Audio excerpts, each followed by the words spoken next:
Nicolas Georges qui est donc avec nous. Bonsoir Nicolas. Bonsoir Clémentine. Clap de fin hier pour cette 50e édition donc, du Festival de Deauville en Normandie, dans le nord-ouest de la France. Effectivement Clémentine, un demi-siècle imaginé à mettre le cinéma américain à l'honneur. Pour clôturer cette édition 2024, regardez du beau monde sur le tapis rouge ce samedi.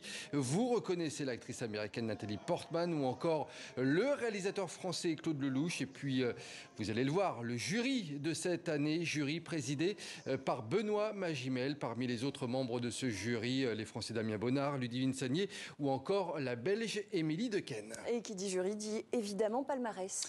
Palmarès pour 14 films indépendants en lice cette année. Une sélection de films à langue très sociétale, Clémentine. C'est ça qui est intéressant. En cette année d'élection présidentielle américaine, les lauréats, vous allez le voir, reflètent le quotidien, les inquiétudes et les espoirs aussi de bon nombre d'Américains et d'Américaines. Pas de superproduction hollywoodienne à l'honneur, mais des films plus intimistes et plusieurs longs métrages, c'est important de le signaler.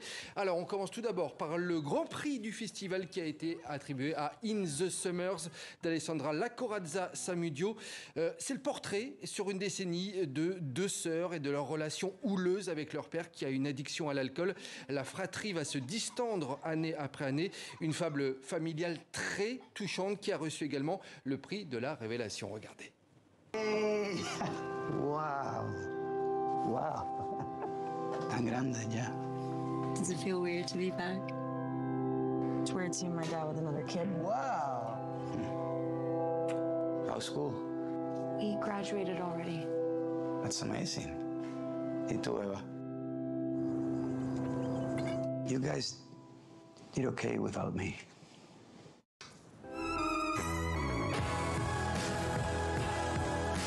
I'm just a nobody. You think you're better than me?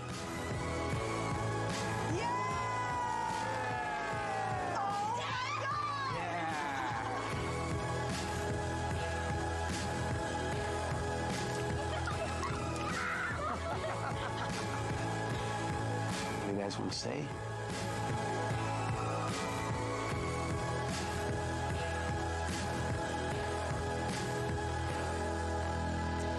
Voilà, et plusieurs films racontaient également l'histoire de personnages afro-américains, Nicolas. Absolument, 5 au total parmi les films sélectionnés. Et parmi eux, il y avait The Knife du réalisateur Nnamdi Asomugha qui a reçu, quant à lui, le prix du jury cette année. C'est un thriller qui raconte la descente aux enfers d'un père afro-américain du Maryland. Une femme est retrouvée morte chez lui et rapidement, eh bien, il devient le suspect numéro 1. C'est un film, Clémentine, qui montre comment le système judiciaire et policier désavantage la communauté noire aux États-Unis. Et puis il y a eu ces deux prix pour des films en noir et blanc, ce qui est quand même assez rare et il faut le souligner. C'est exactement, Clémentine. On va commencer par le film Color Book, prix de la critique. Donc cette année, le réalisateur David Fortune y raconte la journée du combattant, on peut le dire, d'un père auprès de son fils trisomique. C'est vraiment un film qui met en lumière la solitude et les difficultés au quotidien des familles d'enfants handicapés. C'est un film vraiment très touchant. Et puis un ovni très remarqué à présent qui a reçu le prix Barrière. Ça s'appelle La Cochina du Mexicain Alonso Ruiz Palacios. Vous voyez, c'est aussi en noir et blanc. C'est une plongée effrénée dans les cuisines d'une cantine new-yorkaise bas de gamme. Et on peut le dire, vraiment peu ragoûtante. La plupart des chefs et des commis sont issus de l'immigration. Et ils ont tous en ligne de mire le rêve américain. Et sans ce travail éreintant, eh bien, pas de papier. Une cocotte minute qui ne peut qu'imploser. C'est ce qu'on voit dans ce film. Juste pour signaler, le jury du prix Canal+ spécial 50e anniversaire revient quant à lui au film The School Duel de Todd Wiseman Jr. C'est un film qui imagine les États-Unis où la Floride est devenue indépendante et qui a aboli également le contrôle des armes à feu. Clémentine, on peut bien entendu imaginer ce qui se passe par la suite. Exactement. Et enfin, l'acteur français Omar Sy, qui lui était à l'affiche d'un film primé. Ouais, un film très poignant, effectivement, puisque c'est une histoire qui se passe non pas aux États-Unis cette fois, mais qui suit effectivement le calvaire d'une médecine syrienne et de sa fille. Ça s'appelle The Stranger's Case, c'est de Brent Anderson, et c'est un film qui a reçu le prix du public. Alors, cette médecin syrienne et sa fille, eh bien, elles sont persécutées par les pro-Assad, elles sont obligées de fuir la ville d'Alep, et elles deviennent des réfugiés aux mains de passeurs peu scrupuleux. Et parmi ces passeurs, eh bien, on retrouve justement Omar Sy, qui joue un personnage assez étonnant, enfin éloigné, on peut le dire, de son registre habituel. On regarde un petit extrait. ترجم له شو بيضمن توصلنا سالمين على اليونان؟ He's asking what guarantees they make it safely to Greece.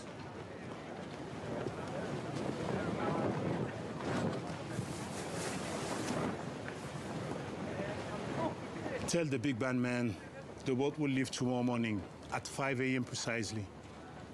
المركب هيتحرك بكره الساعة 5 الصبح بالظبط. Leave. Questions? Looks like we don't have time for questions today. Voilà, moi personnellement j'ai hâte de le voir, hein. Ce film il m'a beaucoup donné envie, en tout cas par rapport aux extraits que l'on a. Voilà pour tous les lauréats de cette année de ce festival de Deauville. On l'a vu, très éclectique et très ancré effectivement dans l'Amérique d'aujourd'hui. Clémentine, alors en revanche, petit bémol, il n'y a pas de date de sortie pour l'instant pour tous les films que je vous ai annoncés ce soir hors États-Unis. On espère les voir bientôt sur les écrans francophones, mais il va falloir être patient. Et vous viendrez peut-être nous en parler sur le plateau du 64. J'espère, parce qu'ils sont beaux ces films. Et ils ont l'air.